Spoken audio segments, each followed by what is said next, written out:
जहां कोरोना महामारी की मार से पूरी दुनिया की अर्थव्यवस्था चरमराई हुई है, वहीं भारत एक बार फिर उठ खड़ा होने की कोशिश कर रहा है। अर्थव्यवस्था पर इसका असर भी साफ नजर आ रहा है। ताजा खबर यह है कि रेटिंग एजेंसी मूडीज ने अपनी ताजा रिपोर्ट में भारत की रेटिंग को अपग्रेड कर दिया है। मूडीज की लिस्ट में भारत अब तक नकारात्मक सूची में शामिल था, लेकिन मंगलवार को मूडीज ने इसे स्थिर श्रेणी में कर दिया। यानी कि मूडीज की नजर में अब तक भारत की रेटिंग नकारात्मक थी, जिसे अब स्थिर करार दिया गया है। मूडीज इन्वेस्टर सर्विसेज ने एक बयान में कहा, हमने भारत सरकार की साख को लेकर परिदृश्य में बदलाव किया और इसे नकारात्मक से स्थिर श्रेणी में किया है।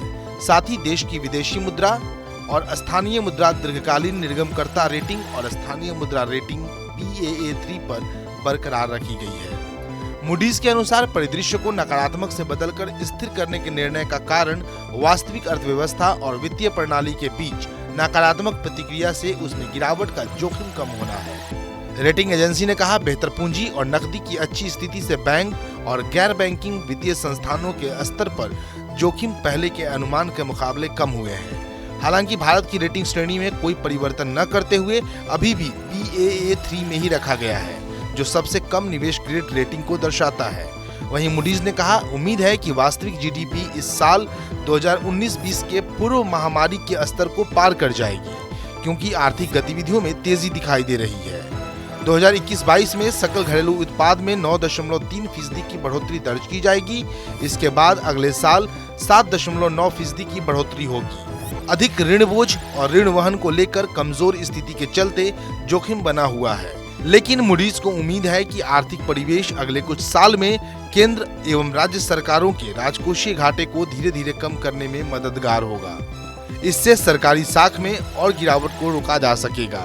उल्लेखनीय है कि मूडीज इन्वेस्टर्स सर्विस ने पिछले साल भारत की साख को Baa2 से कम कर Baa3 कर दिया था।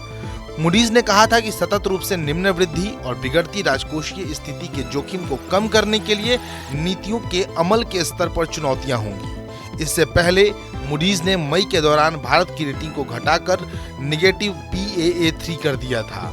तब मूडीज ने कहा था कि आर्थिक वृद्धि के रास्ते में अड़चने, ऊंचे ऋण और कमजोर वित्तीय प्रणाली का साख पर असर पड़ता है। अमेरिकी रेटिंग एजेंसी ने फरवरी में 2021-22 के लिए भारत की आर्थिक वृद्धि दर के 13.7% रहने का अनुमान जताया था। आधिकारिक अनुमान के अनुसार वित्त वर्ष 2020-21 में भारतीय अर्थव्यवस्था 8% तक संकुचित हो गई है। बहरहाल इस खबर पे आपकी क्या प्रतिक्रिया है, कमेंट करके जरूर बताएं। साथ देश और दुनिया की दूसरी तमाम खबरों के लिए सब्सक्राइब करें हमारा डिजिटल प्लेटफॉर्म TV9 भारतवर्ष।